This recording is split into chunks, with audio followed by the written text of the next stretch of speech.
They say ambition is the fuel of greatness, but what if it's also the perfect trap?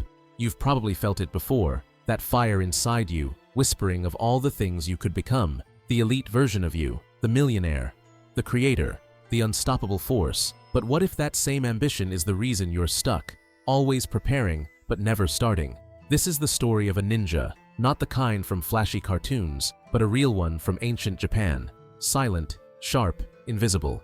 His name was Riku, and he wanted to be the deadliest warrior alive. He studied the legends, memorized techniques, and dreamed of shadows that moved like wind. But day after day, his sword stayed clean, his legs still, his progress invisible. He wasn't lacking ambition, he was drowning in it. And if you're someone who talks big, but struggles to move, this video might reveal exactly what's holding you back and how to break it. Because the true ninja path doesn't begin with dreams. It begins with silence, with action, with discipline so small it's almost invisible. Stay with me. This story goes deeper than you think, much deeper. His name was Riku.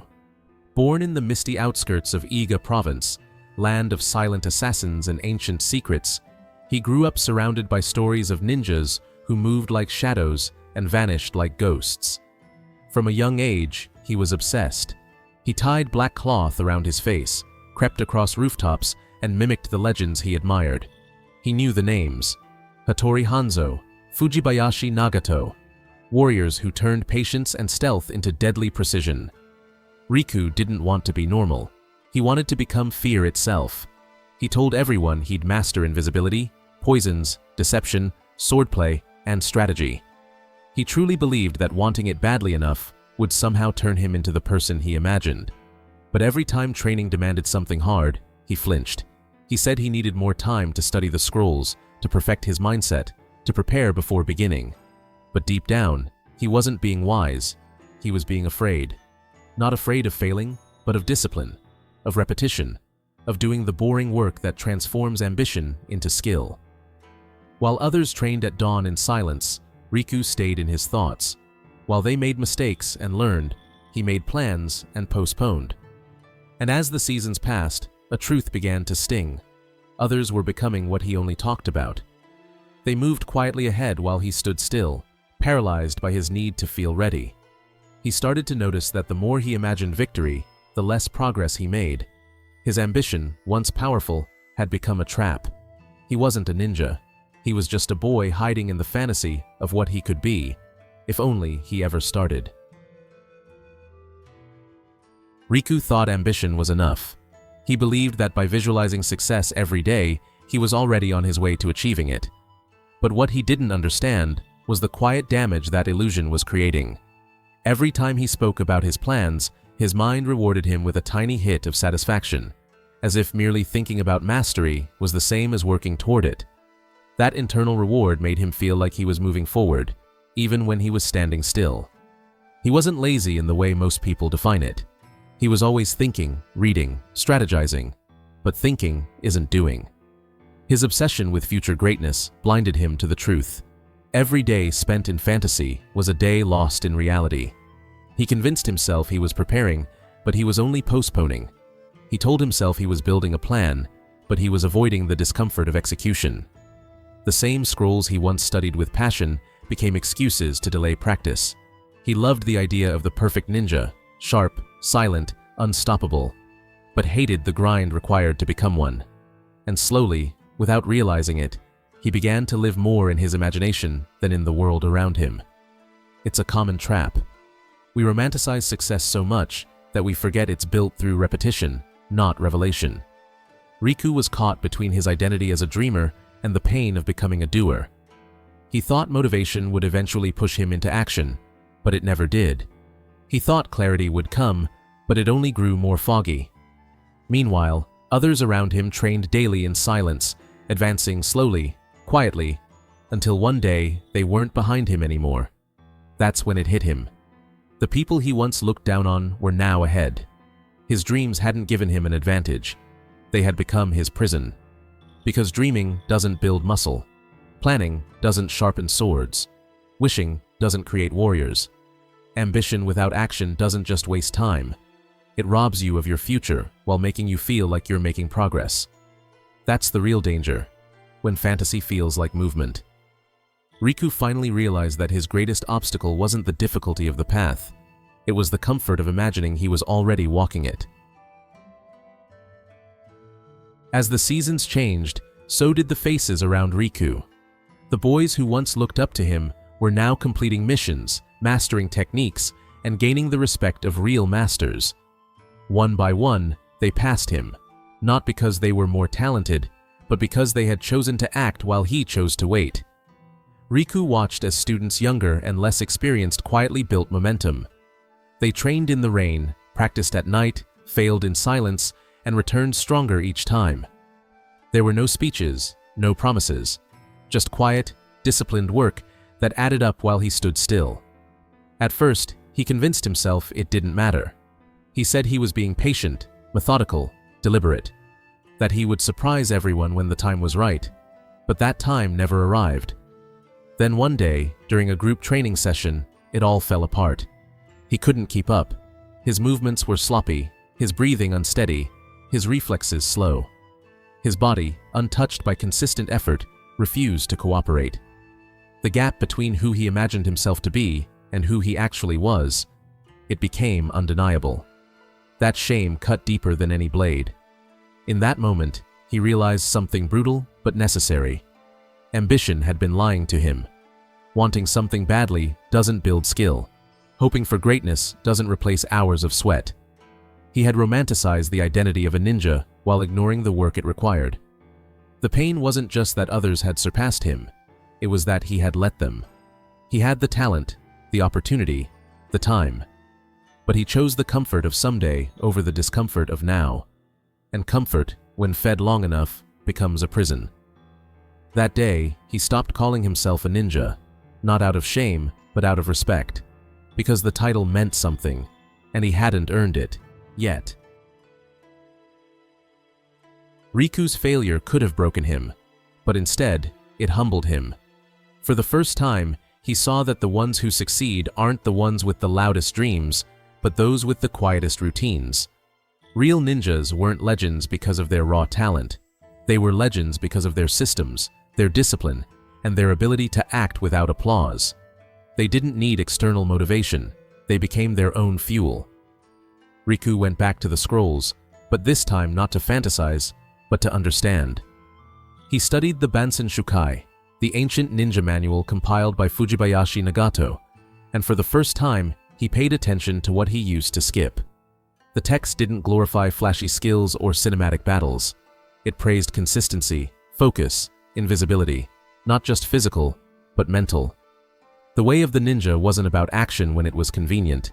It was about commitment when no one was watching.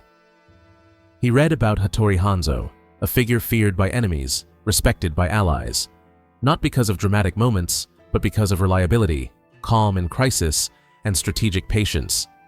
These men didn't rely on excitement or feelings. They trained in silence. They acted with precision. They made progress so gradually that it often looked like nothing, until it became everything. That's when Riku finally understood the truth. He had been obsessed with the outcome of mastery, but completely ignorant of its process.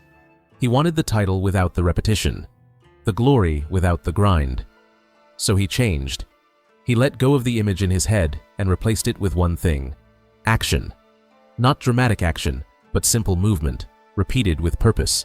Stretching at dawn, practicing footwork in the dirt, repeating one sword motion until it felt like breathing. These weren't the actions of a legend, yet, but they were real, and real always beats imagined.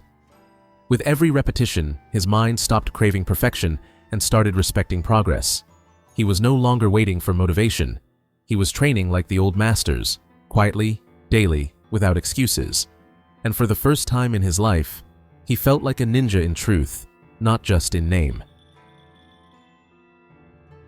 Riku didn't transform overnight. There was no dramatic turning point, no moment of glory. Just one small change, repeated. And that's where his real strength began.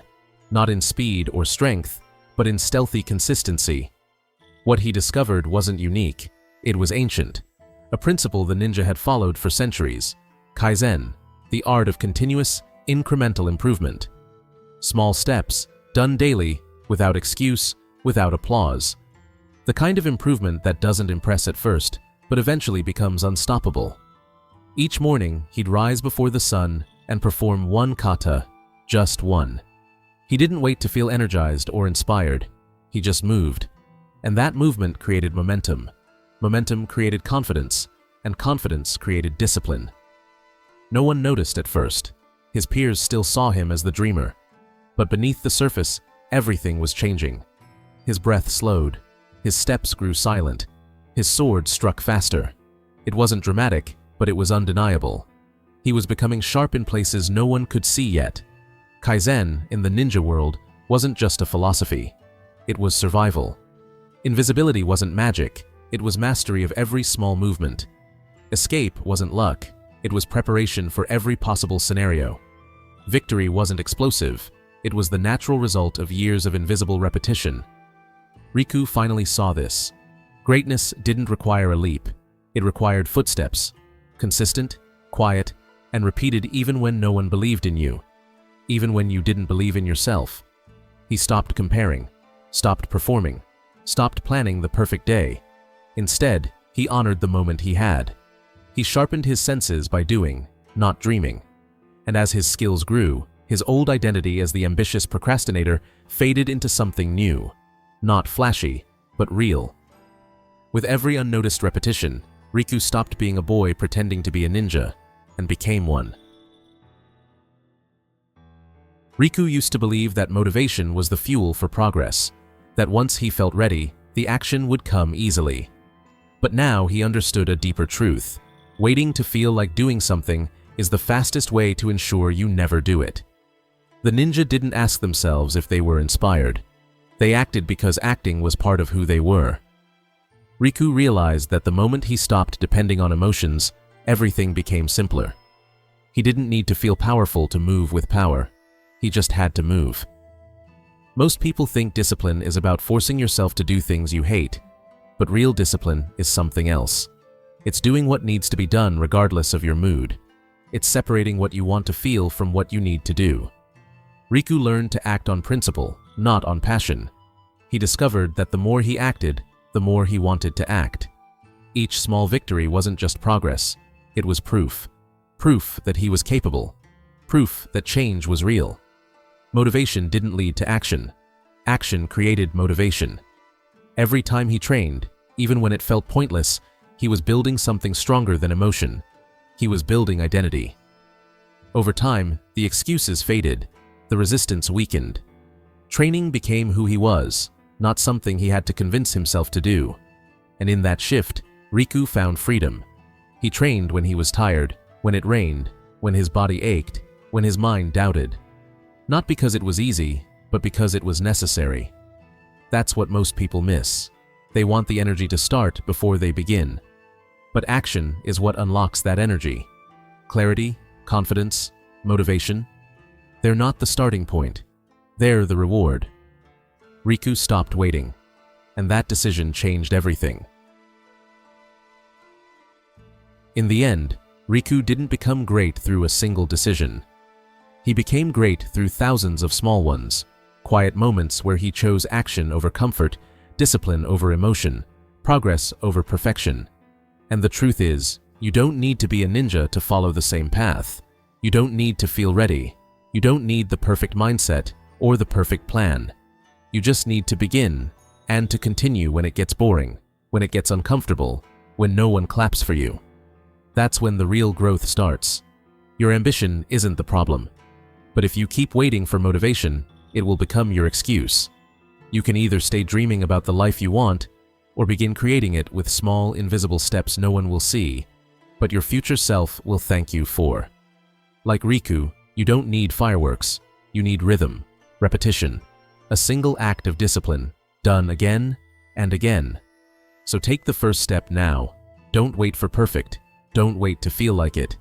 And if this video sparked something in you, hit that like button and subscribe. Not for the algorithm, but as proof that today you chose action.